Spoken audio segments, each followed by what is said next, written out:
Hey guys, good to be back in the garage with you. This is the transmission out of that SAAB 900. Problem we're trying to fix is right here. This is the inner driver on the passenger side and it's worn. So when you accelerate, you feel some vibration.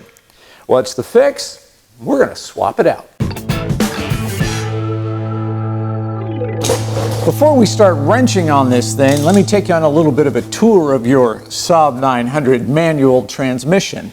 So, you know, SAAB designed this car with a lot of oddities, and that includes the fact that the engine is bolted directly on top of the transmission, but not only that, your engine oil pan is part of the transmission case. It's this gap right here in your transmission. That's what holds all your oil. So your oil dipstick is on this side right here.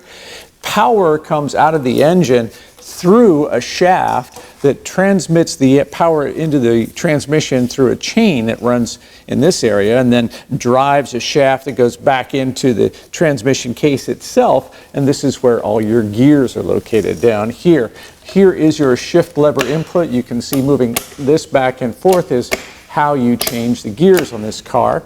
And then the power comes out through these little output there. They're called inner drivers. And the passenger side is notorious for developing wear, potentially because the exhaust runs so close to this in the placement of the car that the grease breaks down inside and you get a loss of lubrication. At least that's a theory from a lot of guys.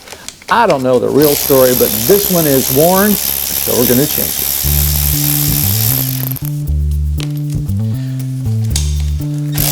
Yeah, so be smarter than I am and drain the oil out of your transmission first, huh?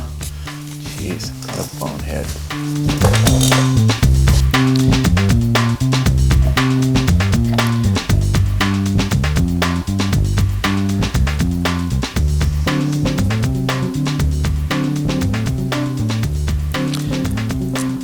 So here is our replacement. This is the original driver that came out of the 94 transmission, the original transmission on this car.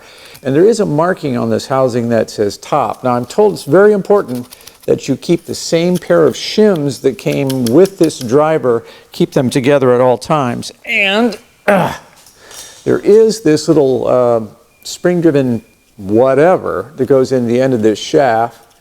That's going to fall out on you at some point in this process. Just remember to get it back in. All right, so let's see how this goes. Never done this before. I'm told it's just kind of insert, get it seated, and it should move forward, but it won't go in all the way. Now I'm going to assume that's because that little spring thing I just showed you is extended. So I'm going to line up the holes in these shims, which are a little tricky there. I think I've got them. And I'm going to guess that if I just start some bolts back in here, I'll be able to seat that up. I'm guessing that I'm going to compress that spring in this process. So let's see how that goes. Yeah, hope this works.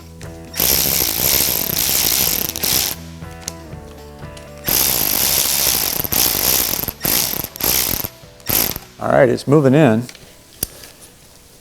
All right, that, I think, is job done.